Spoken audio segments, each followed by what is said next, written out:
Thanks to controversy in politics, here we are talking about another DC media. And here's my 2 cents through the military's perspective.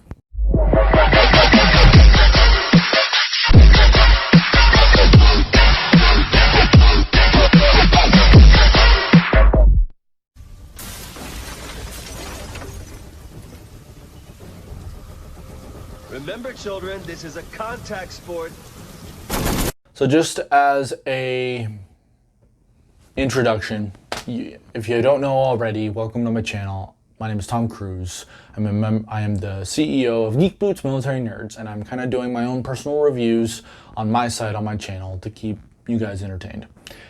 With that being said, we're going to talk about Batwoman. We just got done talking about Joker last video, right?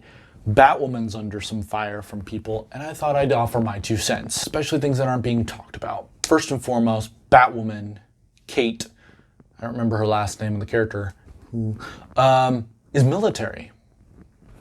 Kind of.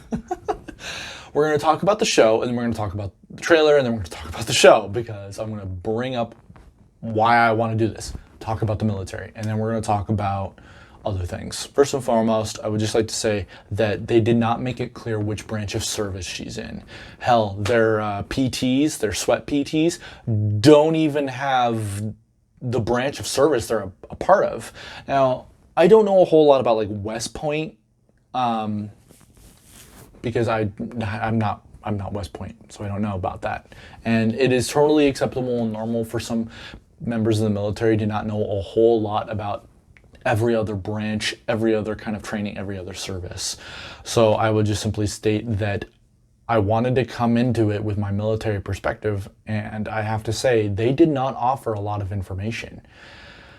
But fraternization is frowned upon because it's a distraction from your training. That's why they frown upon it so hardcore during training times. And a lot of the times during your active duty or reserved time, because well, sexual harassment's a thing, and it's not okay. I was very shocked when I saw them making out and carving into a wall, and apparently they said they only had a couple of weeks left in training, so I begged the question of how do they get around and how do they do what they do, especially during daylight hours. When you're in daylight hours, daylight time, it is training the entire way. Unless you're using the bathroom, I don't know a single moment during my boot camp, aka basic combat training, where drill sergeants weren't within 50 feet of me. They're constantly there. So I don't really understand how you can even get away with doing what you did. That's just my opinion on that. The instructor, that was a cringe moment because I felt like, okay, obviously the people writing this have no background on the military whatsoever. Depending on the time period, I also understand that the way the military handled things was differently. Take the movie Biloxi take for words, Biloxi Blues with Matthew Broderick. Words are hard. There's a scene where there's homosexuality in place. Now, what I remember and recall from that movie is that drill sergeant ran into the bathroom, stormed into the bathroom and found one man giving another man a blowjob. And the man getting the blowjob, doing the blowjob ran through a window. I don't know how you did that, by the way, because my training didn't have open windows in the bathroom. And the other one cowered in the corner afraid. The one cowering who was already caught, okay, whatever, he was court-martialed and booted out of boot camp. The other one, they were trying to find him because it was dark and they couldn't see who it was, so they're having an investigation. The only thing that they had done was they announced that these guys are in trouble for fraternization, and if you know who it is, come tell us, because this is not acceptable. We are the Army. This is not what we do. And that's all they did. Now, of course, every boot camp could be different, but my experience is when someone did something wrong by military standards, fraternization, stealing, having contraband, things like that, they didn't do what they did in the show. In the show, this motherfucker decides to come out and go, "Do you have something to say to the group?" Nope, sorry. I don't know anybody who is cadre or drill sergeant or what have you who does that kind of shit. No, if anything, they wait till you're alone or they announce your name and say, "You're wanted in such and such. Go now, time now, warrior," and you have to report, and then they fucking ridicule you in the office. But that's it. So again, that's my perspective. So I was just like, no fucking way. And I respect Batwoman's character for standing up for herself and saying, "No, I'm not gonna say I'm not homosexual. This is who I am, and I'm proud to be it." Good for you. No, honestly, because as someone in the military, I hope and strive for everyone to be able to be open and acceptance of who they are. Because me personally, I don't care who you sleep with, what gender you think you are. I don't care to whom you call God. I don't care what race you are. All I care about is you doing your job, getting me home safe, me getting you home safe, and ultimately being a good person. That is it. That is the only thing that ever should matter when you're being in the military and in society as a whole.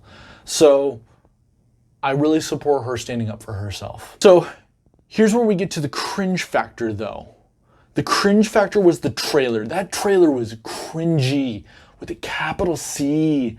Oh shit, guys, that was cringe. I'm not even going to show you the trailer. It's that cringe. Where is Black Mask keeping the goods? You want information? Read a newspaper. Wrong answer. Okay, stop! At the docks. He's keeping the guns at the docks. Appreciate that. First and foremost, the trailer gives you off this vibe that man bad, woman good. And I'm like, what? Why would you single out half the population that you want to have as your audience? I've got people who are homosexual who are sitting there going, "Wow, go fuck yourself." I've got guys who are feminists who are like, "Wow, go fuck yourself." So, needless to say, it was just kind of like, fine, cool, you're not having a show for me, straight white male. Congratulations, you don't have me now. And Ruby goes on and says, "This isn't a show for you." And then, but everybody's all upset, up in arms that they're not getting great reviews because what have you. I'm like, if you make a trailer like that, you're not going to get great reviews on the opening day of your program. I'm just saying. The biggest cringe factors were her comment about the suit. And he goes, "This suit is literal perfection," and her response is, "It will be when it fits a woman." Now I'm putting lack of tone from her performance so that it's just the words themselves. You could have said something different. You could have been like, "It will be when it fits me." You could have made it personal. That would have been awesome. I would have accepted that. But then the cringe factor gets ultimate when she goes on, in the trailer, she goes on to say, "I'm not about to let a man take credit for a woman's work." Okay, but you had a man tailor the suit for you. A suit that was tailored for a man who designed the suit. Like, he had the ideas and he knew what he wanted out of the suit. That's a man's idea, who is also teamed together by other men. So your comment, your statement is hypocritical to say the least. Let's play a little bit of devil's advocate, because I do love Ruby Rose. I loved her performance in The Meg, John Wick, and Triple X. Great performances. I loved her characters in all of them. You should have left when you had a chance. I have to watch this because I need to ensure for myself that I know what I'm talking about, right? The show was not that cringeworthy. If anything, it was just boring. And that sucks because a pilot is supposed to hook us all in, especially the people who are sponsoring your show and putting you on their platform. I hope that this show turns out well and does better. I can't wait for the red wig attached to the mask, considering her hair is short, unlike the comic books where she has long flowing red hair. Yeah, no, it was boring. And it wasn't as feminism sounding as it was, the whole entire show. The only part that made me the most angry, though, was the fact that it obviously felt and seemed like the writers don't understand or know Batman very well. Again, the only thing that can make sense is this is an Elseworld story. But even then, most Batman tales, Batman's greatest superpower, as he himself has put it, not he's rich, it's he never gives up. He will fight to death for his city and for his people, regardless of who and what they are. And that's what Batman is. He's just a platform, a symbol of hope and justice for the people who are downtrodden, the homeless, the orphans, the people who are getting stuck on drugs by criminals. He fights these criminals so that these people have a fighting chance. Furthermore, Batman's one rule, not to kill, he does that, in my perspective, because he wants to strive towards people having a second chance, even if it's their cajillionth chance. So that's all there is to that. You ain't gonna kill me. You ain't gonna kill me. Do I look like Batman to you? Rethink your answer before I fill you up with lead. No, it seemed very lazy because Batman doesn't give up, and they made Batman seem like he gave up. And on top of everything else, like I just mentioned, because Batwoman, Kate, she goes on to say, oh, I get it now. He was Batman because he wanted to make his own rules. You make it sound like he's...